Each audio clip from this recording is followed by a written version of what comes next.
नमस्कार दोस्तों, Himalayan Ayurvedic Sanjeevani HAS herbals company में आपका पुनः स्वागत है। दोस्तों, यदि आप मेरा चैनल आज भी देख रहे हैं तो इसका अर्थ है आप मेरा चैनल रोज़ देखते हैं। आपके सामने यहाँ पर मरीजुआना का ये पौधा आपको दिखाई दे रहा होगा, यानी भांग का पौधा, गांजा का पौधा, जिसकी भी बहुत सारी दवाइयाँ प्रयुक्त होती है, बनाई जाती है। जंगल में आज भ्रमण कर रहा था मैं, तो मैंने सोचा कि आपको एक नई वीडियोज़ डाल देता हूँ। हमारी जो हिमालयन संजीवनी आयुर्वेदिक कंपनी है, ये है गाँव में स्थापित कर रहा हूँ मैं, और इसमें मैं ग्रामीण व्यक्तियों को रोज़गार दिला रहा हूँ और आयुर्वेद के क्षेत्र में आयुर्वेद को बढ़ावा दिया जा रहा है दोस्तों। तो मैंने अपने फार्म में बहुत सारे वानस्पतिक पौधे लगा रखे हैं, जिसमें शतावरी है, अश्वगंधा है, मूसली है, आदि कई प्रकार के पौधे लगा रखे हैं, पादप लगा रखे हैं मैंने।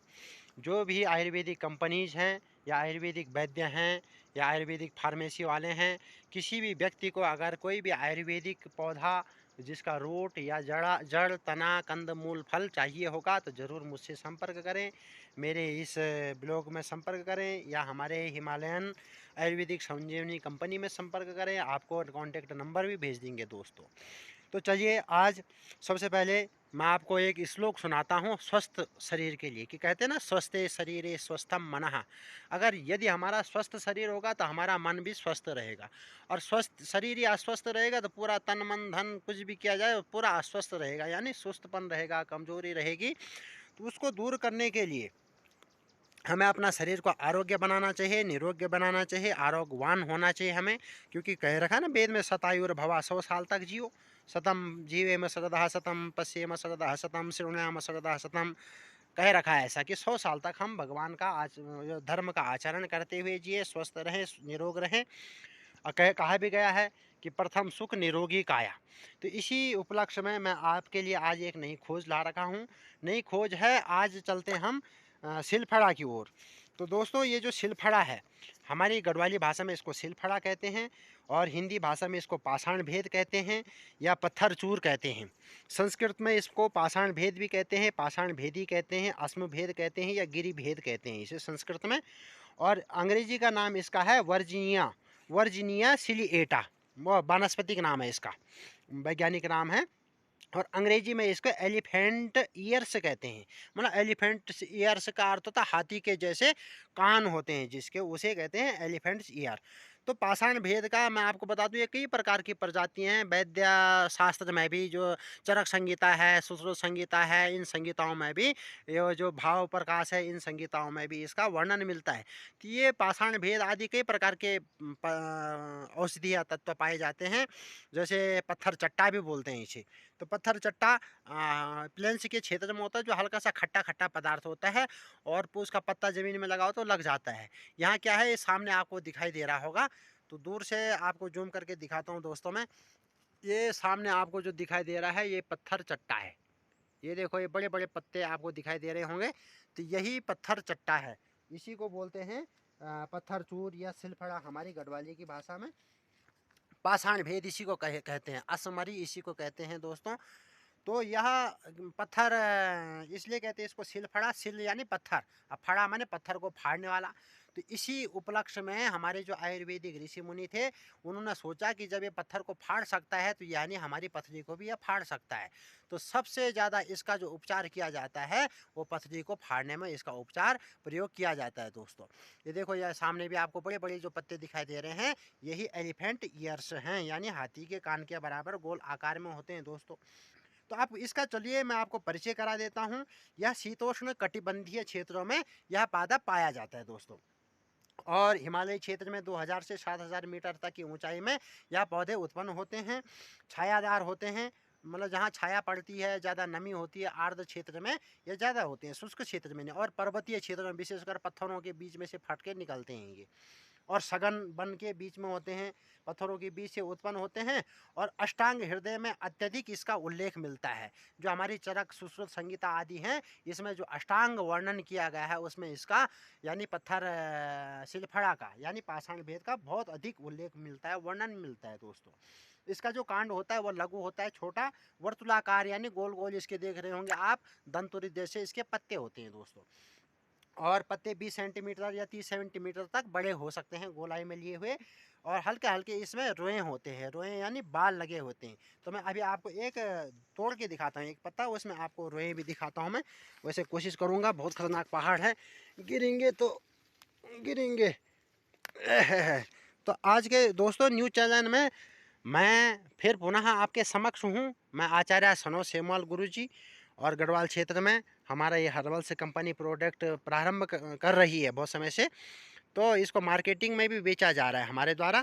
तो अब मैं आपको इसको बताता हूँ। मैंने एक पत्ता इसका तोड़ रखा है हाथ में, तो आपके सामने बता दो। इसमें देखो हल्के हल्के आपको रोएं भी दिखाई दे रहे होंगे, और इसका बैकग्राउंड पत्ता आपको ये दिखाई दे रहा है सामने से, और सामने का पत्ता आपको ये दिखाई देगा दोस्तों। गौर से देखिएगा, ये गोल गोल है, हाथी के जैसे कान के जैसे हैं। एक कोने में देखो हल्के हल्के इसके जो बाल लगे हुए हैं, तो इसके तने पे भी बाल लगे रहते हैं, और पत्ते में भी देखो हल्के हल्के आपको बाल दिखाई दे रहे होंगे। तो इसके बाल लगे रहते हैं दोस्तों। तो इसे कहते हैं पत्थर चट्टा। अब आता हूँ मैं इसके बारे में वर्णन करने के लिए कि इसमें मतलब क्या क्या बेनिफिट्स हैं दोस्तों। पत्थर चट्टे में बहुत सारे रासायनिक तत्व होते हैं। तो मैं आपको बता दूं, इसमें रोमस लगे होते हैं, रोए होते हैं, हल्के हल्के फूल उगते हैं दोस्तों इसके। तो इसके सफ़ेद सफ़ेद पीले पीले टाइप के फूल होते हैं, गुलाबी बैंगनी कलर के इसके फूल होते हैं, लंबे लंबे से गुच्छों में हल्का सा नीलापन लिए होते हैं ये। और रासायनिक तत्व इसमें क्या क्या हैं, तो कहते हैं कि इसमें टैनिक एसिड है, गैलिक एसिड, स्टार्च है, खनिज लवण होते हैं, इसमें कैल्शियम होता है, ऑक्सलेट इसमें होता है, कैल्शियम ऑक्सलेट की मात्रा होती है। अब औषधीय उपयोग क्या क्या किया जाता है, तो कहते हैं इसका मूल, पत्र और जो इसका कंद मूल है यानी कांड है पूरा, उसका औषधीय उपयोग इसमें किया जाता है मित्रों। ये सामने भी आपको दिखाई दे रहा होगा, ये भी पत्थर चट्टा है। और भोटिया लोग, जो भोटिया जनजाति के लोग होते हैं, वो इसके पत्तों, ये जो पत्ते हैं इसे ही देख रहे हैं आप पत्ते, तो इन पत्तों को सुखा करके इसकी चाय बनाते हैं दोस्तों। अब चाय बना के देखो कितने सारे फायदे होते होंगे। चाय उनके पेट में जाएगी तो आयुर्वेदिक हर्बल चाय होगी, और हर्बल टी होगी तो उनके शरीर में कुछ ना कुछ अच्छा ही करेगा। तो उसके लिए भी मैं आपको बताऊंगा कि क्या क्या ये शरीर में अच्छा करता है। अब इसका स्वाद बताता हूँ, तो इसका कटु मधुर और कषाय स्वाद है। कषाय यानी थोड़ा सा करेले जैसा कड़वा सा, बीच बीच में मधुर भी होता है और कड़वा टाइप का होता है इसका स्वाद। और तासीर यानी इसका वीर्य ठंडा है, तासीर ठंडी होती है। त्रिदोष हर, तीनों प्रकार के दोषों का हरण करता है यह दवाई, यह औषधि। माने पाषाण भेद, शिलफड़ा, तीनों प्रकार की बीमारियों को दूर करता है। अब इसके रोग पे क्या क्या प्रभाव होते हैं, मतलब किस रोग पे प्रभावित होता है या उपयोगी उपचार करता है, तो कहते हैं असमरी। सबसे पहला नंबर आता है असमरी यानी पथरी। पथरी के रोग में सबसे ज़्यादा प्रयुक्त किया जाने वाला यह पौधा है, जिसकी जड़ को पथरी में प्रयुक्त किया जाता है। उसके बारे में भी अभी मैं विस्तार पूर्वक आपको बताऊंगा। वस्ति शोधक है या मूत्र विरेचक है, और पथरी में, मूत्र गुप्तांग में, पीड़ा में या हृदय रोग में। अब किसी को पथरी हो गई, या किसी के मूत्र में कोई विकार हो गया, जलन हो रही है, समस्या हो रही है, या पेशाब शुद्ध नहीं निकल रहा है, गुप्तांग से संबंधित, चाहे पुरुष का गुप्तांग हो, स्त्री गुप्तांग हो, उससे संबंधित कोई भी तत्व हो, या पीड़ा हो, उदर शूल हो, या हाथ पाँव में पीड़ा हो, हृदय रोग हो, शरीर से संबंधित, फेफड़ों से संबंधित कोई भी रोग हो, उसमें यह प्रयुक्त होता है। अब लीवर से संबंधित यानी यकृत से संबंधित कोई भी रोग हो, जैसे पीलिया हो जाता है, अपेंडिक्स हो जाता है, उसमें भी इसका प्रयोग किया जाता है। प्रमेह में इसका प्रयोग किया जाता है। शूल में यानी हमारे पेट दर्द होता है, उदर दर्द होता है, उसमें भी इसका प्रयोग किया जाता है। और घाव में, यानी हमारा घाव हो गया तो घाव में इसका लेप लगा दीजिएगा, तो घाव तुरंत आराम मिल जाता है। और दाह होता है, जैसे शरीर में कभी कभी जलन होती है, घाव में जलन होता है, तो जलन में अगर इस पौधे को लगा दिया जाए दोस्तों, तो इससे क्या होता है, पौधे में और हमारे शरीर में ठीक होना लग जाता है।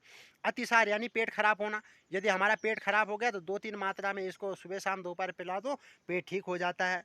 विष, अब विष में ये बहुत प्रयुक्त होता है, जैसे सर्पदंश हो गया, बिच्छुदंश हो गया, इन चीज़ों के जो विषैले कीट हैं उनके द्वारा अगर काटा गया है शरीर में, तो उसमें इसका उपचार प्रयोग किया जाता है दोस्तों। विष में हो गया जैसे। और कुष्ठ रोग, जो जो कोढ़ीपन होता है, 2 प्रकार का कुष्ठ रोग होता है, तो दोनों प्रकार के कुष्ठ रोग में इसका औषधि का सम मात्रा में सेवन किया जाए तो बहुत अच्छी बात है। नेत्र विकार, शरीर, आँखों में अगर आपका खुजलीपन होता है, आँखों में धुंधलापन आता है, आँखों में बादल छाता है, आँखों में मोतियाबिंद हो रहा है, अथवा आँखों से पानी आ रहा है, अथवा आपकी आँखों में सूजन आ रही है, जैसे आजकल वर्तमान समय में एक बीमारी चल रही है, आई फ्लू। तो आई फ्लू में अगर आप इसके पत्तों को पीस करके आँखों के बाहर लगा देते हैं, लेप लगा देते हैं, कुछ देर आधा घंटे तक आप आँखें बंद करके लेट जाइए, बाद में धुल दीजिए तो आई फ्लू आपका दूर हो जाएगा दोस्तों। और कफ नाश करता है ये, ज्वर का नाश करता है, पित्त का नाश करता है, और किसी की त्वचा को कांति बनाना है, यानी दमकती त्वचा आजकल एक से एक फेयर एंड लवली आदि आदि क्रीम आ रही है, ऐसे ही किसी की कांति बढ़ानी है, उसके शरीर में चमक लानी है, ओज लाना है, तेज लाना है, तो इसका प्रयोग करना शुरू कर दीजिए। किसी को दंत रोग है, मसूड़ों से संबंधित, पायरिया से संबंधित, मुख में दुर्गंध है, दांतों का हिलना, दांतों का कमजोरपन होना, मुख में ठंडा गर्म पानी का लगना, तो इसका दंत मंजन, इसकी जड़ का दंत मंजन, रूट का पाउडर का दंत मंजन शुरू कर दे तो कुछ समय बाद ठीक हो जाता है, मुख से बदबू आदि सब दुर्गंध दूर हो जाती है। कब्ज में, मूत्र प्रदाह में बहुत प्रभावशाली है यहाँ। किडनी की कमजोरी या किडनी में सूजन आ गई, किसी को वात रोग हो गया या उदर रोग हो गया, या अर्श, अर्श यानी बवासीर कहते हैं अर्श को, तो अर्श में अगर किसी को बवासीर भी है, दोनों प्रकार का भगंदर है, दो प्रकार का भगंदर मूल रूप से होता है।